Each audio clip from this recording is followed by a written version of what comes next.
আল্লাহ সুবহানাহু ওয়া তাআলা স্পেসিফিকলি আমাদেরকে হিস্ট্রির মধ্যে সবচেয়ে ইম্পর্টেন্ট যে পার্টটা, অর্থাৎ ইতিহাসের সবচেয়ে ইম্পর্টেন্ট পার্টটা হচ্ছে আখিরুজ্জামান। ইতিহাসের সবচেয়ে ইম্পর্টেন্ট পার্ট হচ্ছে আখিরুজ্জামান।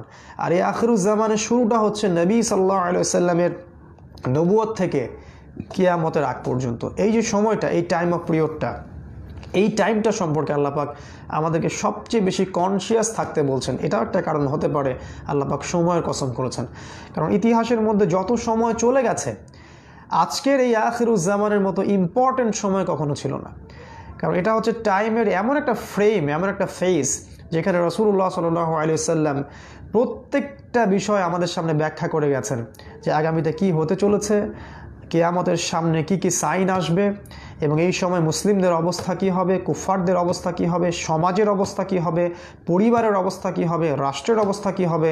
প্রতিটা বিষয় আল্লাহ রাব্বুল আলামিনের রাসূল মুহাম্মদ সাল্লাল্লাহু আলাইহি ওয়াসাল্লাম আমাদেরকে একদম ব্রিফ ডিসক্রিপটিভ আমাদেরকে ব্যাখ্যা দিয়ে গেছেন।